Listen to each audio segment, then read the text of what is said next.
बिहार चुनाव अब अपने चरम पर है। पहले चरण की वोटिंग में बस कुछ ही दिन बाकी हैं और इसी के साथ चुनावी प्रचार भी तेज हो गया है। सभी पार्टियों के स्टार प्रचारक मैदान में उतर चुके हैं।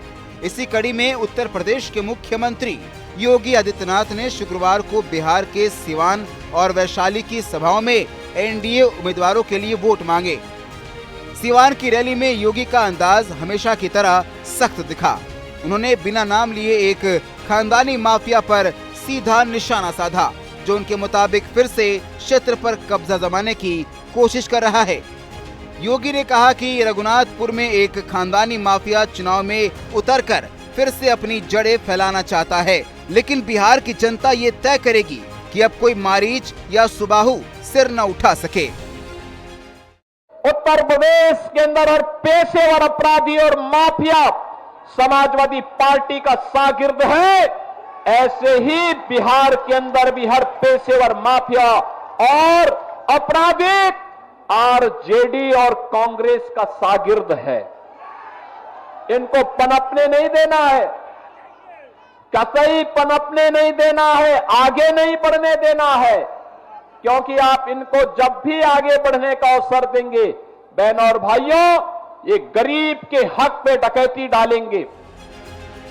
सीएम योगी ने कहा कि हमने यूपी में बुलडोजर से माफियाओं का कचूमर निकाल दिया है और उनके लिए जहन्नुम का रास्ता खोल दिया है। अब बिहार में भी माफियाओं के खिलाफ यही नीति अपनाई जाएगी। ये हमला सिवान के रघुनाथपुर सीट से आरजेडी उम्मीदवार और पूर्व सांसद शहाबुद्दीन के बेटे ओसामा शाह पर माना जा रहा है। योगी ने कहा कि सीता मैया की इस पवित्र धरती पर अब किसी माफिया राज को सिर नहीं उठाने देंगे। एनडीए की सरकार में कानून व्यवस्था सबसे ऊपर है, विकास उसका आधार है।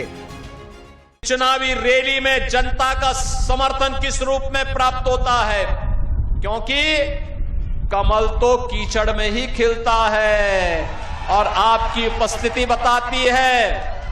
अब लाल सनाम नहीं, जय श्री राम का नारा लगेगा। अयोध्या में राम जन्मभूमि की तर्ज पर सीतामढ़ी में राम जानकी का भी भव्य मंदिर का निर्माण होगा। खराब मौसम के बावजूद सिवान की सभा में भारी भीड़ उमड़ी। योगी ने कहा कि बिहार के लोग आंधी पानी से नहीं डरते। जब उन्होंने ठान लिया है कि अब माफियाओं को नहीं आने देना, तो एनडीए की जीत तय है। इसके साथ ही उन्होंने राजद और कांग्रेस पर भी जोरदार हमला बोला। योगी बोले, इन दलों ने पहले भगवान राम के मंदिर का विरोध किया और अब मां सीता मंदिर का भी विरोध कर रहे हैं। जिन्होंने कभी भगवान राम की रथ यात्रा रोकी थी, वो आज फिर धर्म और विकास के खिलाफ खड़े हैं। योगी ने कहा कि नीतीश कुमार के नेतृत्व में अब बिहार ने 20 साल से विकास की नींव रखी है। अब इसी पर नई इमारत बनेगी और इसके लिए एनडीए की सरकार दोबारा जरूरी है। उन्होंने कहा कि कांग्रेस और राजद की राजनीति अब पुरानी हो चुकी है और अब बिहार का युवा जात पात और परिवारवाद नहीं, बल्कि विकास चाहता है। सिवान में योगी की रैली के बाद वो वैशाली और भोजपुर के अगियाव विधानसभा क्षेत्र में पहुंचे। बिहार का सिवान सीट इस बार खासा चर्चा में है। पिछली बार 2020 में यहां महागठबंधन की सभी 6 सीटों पर जीत हुई थी। अब बीजेपी इस गढ़ को भेदने की कोशिश में जुटी हुई है। पहले चरण की वोटिंग 6 नवंबर को और नतीजे 14 नवंबर को आएंगे।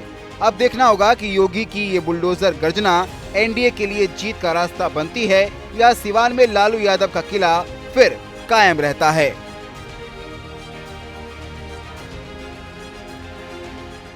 जहाँ भक्ति है हर शब्द में, कथाओं में छुपे हैं दिव्य रहस्य और ज्योतिष देता है जीवन को दिशा। धर्म से जुड़ी हर बातों को जानने के लिए हमारे चैनल स्तुति को सब्सक्राइब करें।